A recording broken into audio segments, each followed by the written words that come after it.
Saudara-saudari yang terkasih dalam Yesus Kristus, marilah kita mendengarkan sabda Tuhan. Bacaan pertama. Bacaan dari kitab Nehemia.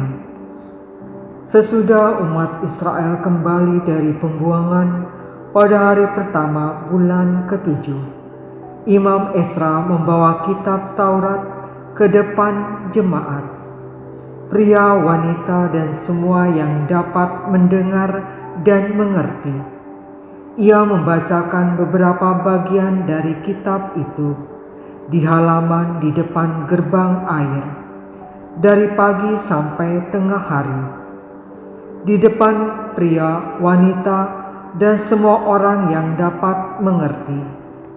Dengan penuh perhatian, seluruh umat mendengarkan pembacaan kitab Taurat itu. Adapun Ezra ahli kitab itu berdiri di atas mimbar kayu yang dibuat khusus untuk peristiwa itu.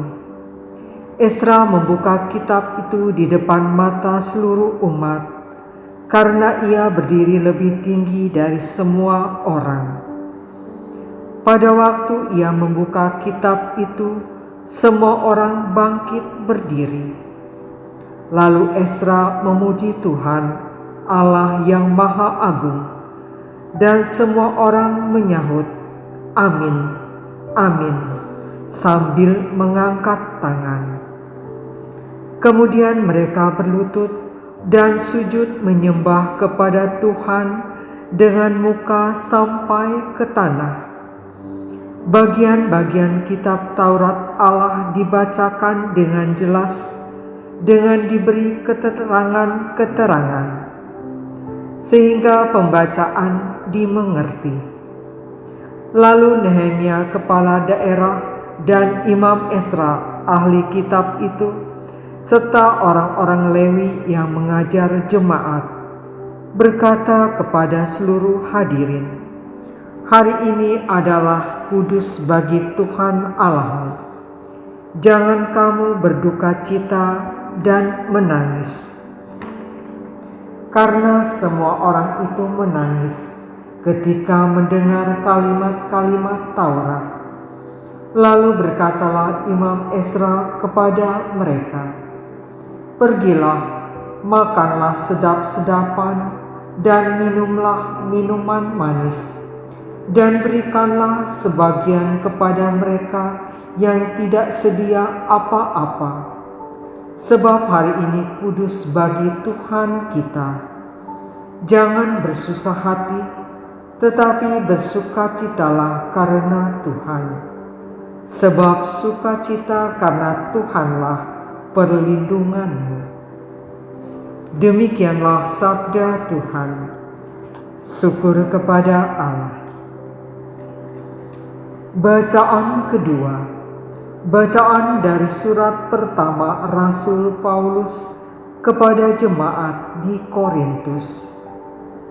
Saudara-saudara, seperti halnya tubuh itu satu dan anggotanya banyak, dan semua anggota itu sekalipun banyak merupakan satu tubuh saja, demikian pula Kristus. Sebab kita semua, baik orang Yahudi maupun orang Yunani, baik budak maupun orang merdeka, telah dibaptis dalam satu roh menjadi satu tubuh, dan juga diberi minum dari satu roh. Karena tubuh pun tidak terdiri atas satu anggota saja, tetapi atas banyak anggota. Andai kata kaki berkata, "Karena aku bukan tangan, aku tidak termasuk tubuh," benarkah ia tidak termasuk tubuh? Dan andai kata telinga berkata, "Karena aku bukan mata, aku tidak termasuk tubuh," benarkah ia tidak termasuk tubuh? Andai kata tubuh seluruhnya mata, di manakah pendengaran? Andai kata seluruhnya telinga, di manakah penciuman? tetapi Allah telah memberikan kepada semua anggota masing-masing secara khusus suatu tempat pada tubuh seperti yang dikehendakinya. Andai kata semuanya adalah satu anggota, di manakah tubuh? Memang ada banyak anggota tetapi hanya satu tubuh. Jadi mata tidak dapat berkata kepada tangan, "Aku tidak membutuhkan engkau." Dan kepala tidak dapat berkata kepada kaki, "Aku tidak membutuhkan engkau." Justru anggota-anggota tubuh yang nampaknya paling lemah malah paling dibutuhkan. Kepada anggota-anggota tubuh yang menurut pandangan kita kurang terhormat, kita berikan penghormatan khusus, dan terhadap anggota-anggota kita yang tidak elok, kita berikan perhatian khusus. Hal ini tidak dibutuhkan oleh anggota-anggota kita yang elok.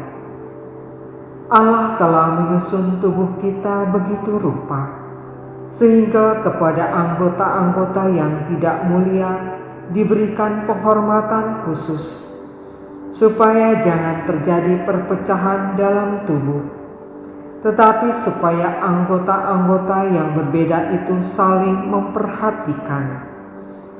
Karena itu, jika satu anggota menderita, semua anggota turut menderita. Jika satu anggota dihormati, semua anggota turut bersukacita. Kamu semua adalah tubuh Kristus, dan masing-masing adalah anggotanya. Dan Allah telah menetapkan beberapa orang dalam jemaat.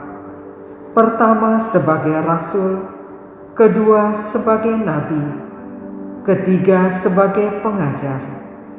Selanjutnya ia menetapkan juga mereka yang mendapat karunia untuk mengadakan mujizat, untuk menyembuhkan, untuk melayani, untuk memimpin, dan untuk berkata-kata dalam bahasa roh. Adakah mereka semua rasul atau nabi atau pengajar? Adakah mereka semua mendapat karunia untuk mengadakan mujizat, atau untuk menyembuhkan, atau untuk berkata-kata dalam bahasa roh, atau untuk menafsirkan bahasa roh? Demikianlah sabda Tuhan. Syukur kepada Allah.